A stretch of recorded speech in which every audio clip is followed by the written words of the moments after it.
Iran Israel യുദ്ധത്തിൽ പങ്കാളിയായി അമേരിക്കയും. ഇറാന്റെ 3 പ്രധാന ആണവ കേന്ദ്രങ്ങളിൽ ഞായറാഴ്ച പുലർച്ചെ അമേരിക്ക ബങ്കർ ബസ്റ്റർ ബോംബുകൾ വർഷിച്ചു.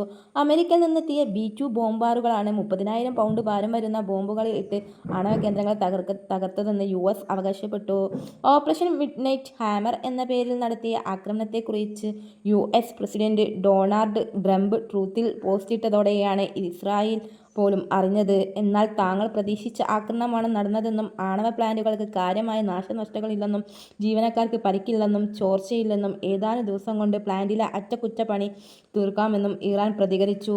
ആക്രമണം ഇറാനെ നേരത്തെ US അറിയിച്ചതായാണ് സൂചന. 125 യുദ്ധവിമാനങ്ങളും B-2 ബോംബറുകളും മുങ്ങിക്കപ്പലുകളും മിസൈലുകളും ആക്രമണത്തിന് ഉപയോഗിച്ചതായി പെന്റഗൺ പറഞ്ഞു.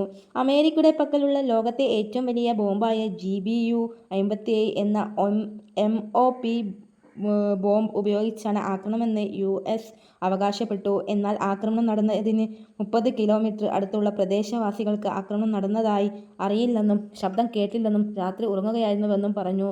ഏറ്റവും വലിയ ആണവ കേന്ദ്രങ്ങളായ നതാൻസ്, ഫർദോ എന്നിവയിലാണ് ബങ്കർ ബസ്റ്റർ ബോംബുകളും മറ്റു ബോംബുകളും വർഷിച്ചത്. ഇസ്ഫഹാൻ ആണവ കേന്ദ്രത്തിൽ ടൊമാഹാക്ക് മിസൈലുകളാണ് ഉപയോഗിച്ചത്.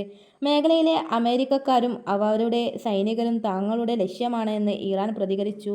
അമേരിക്ക കനത്ത നില നൽകേണ്ടി വരുമെന്നും ഇറാൻ വിദേശകാര്യ മന്ത്രാലയം പറഞ്ഞു.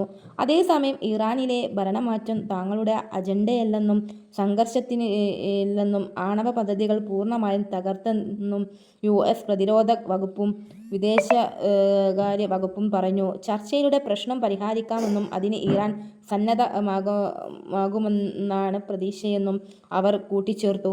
ഇറാനുമായി വീണ്ടും ചർച്ച നടത്തുമെന്നും നേരിട്ടാകും ചർച്ചയെന്നും US state secretary Marco Rubio പറഞ്ഞു. ഇറാന്റെ സിവിൽ ആവശ്യത്തിനുള്ള ആണവ പദ്ധതിക്ക് തടസ്സമില്ലെന്നും ആണവയുദ്ധം നിർമ്മിക്കുന്നതെന്നും റൂബിയോ പറഞ്ഞു. പശ്ചിമേഷ്യയിലെ നയതന്ത്ര പ്രതിനിധി സ്റ്റീവ് വിറ്റ്കോഫ് പലതവണ ഇറാനുമായി ചർച്ചയായിരുന്നുവെന്നും അവർ ഗെയിം കളിക്കുകയായിരുന്നുവെന്നും റൂബിയോ കുറ്റപ്പെടുത്തി. പശ്ചിമേഷ്യയിലെ സംഘർഷമുണ്ടാകാൻ അമേരിക്ക ആഗ്രഹിക്കുന്നില്ലെന്ന് US vice president JD Vance പറഞ്ഞു. ഇറാനുമായി യുദ്ധമില്ലെന്നും ആണവ പദ്ധതിയോടെയാണ് എതിർപ്പെന്നും ഇക്കാര്യം പ്രസിഡന്റു വ്യക്തമാക്കിയതാണെന്നും അദ്ദേഹം പറഞ്ഞു. ഇറാൻ അമേരിക്കയിലും സ്ലീപ്പർ സെല്ലുകൾ ഉള്ളതിനാൽ ആശങ്കയുണ്ടെന്ന് മുൻ സ്റ്റേറ്റ് സെക്രട്ടറി മൈക്ക് പോംപിയോ പറഞ്ഞു. ആക്രമണത്തിനു പിന്നാലെ ഇസ്രായേലിനു നേരെ ഇറാൻ കനത്ത ആക്രമണം നടത്തി. തെൽ അവീവ്, ജെറൂസലേം, ഹൈനൈസ് സിയോണിയ, റിഷോനിലെ സിയോൺ ബെൻ ഗുരിയോൺ വിമാനത്താവളം എന്നിവിടങ്ങളിൽ 27 മിസൈലുകൾ വീണു. നിരവധി കെട്ടിടങ്ങളും വീടുകളും തകർന്നു. 20 പേർക്ക് പരിക്കേറ്റതായാണ് റിപ്പോർട്ട്.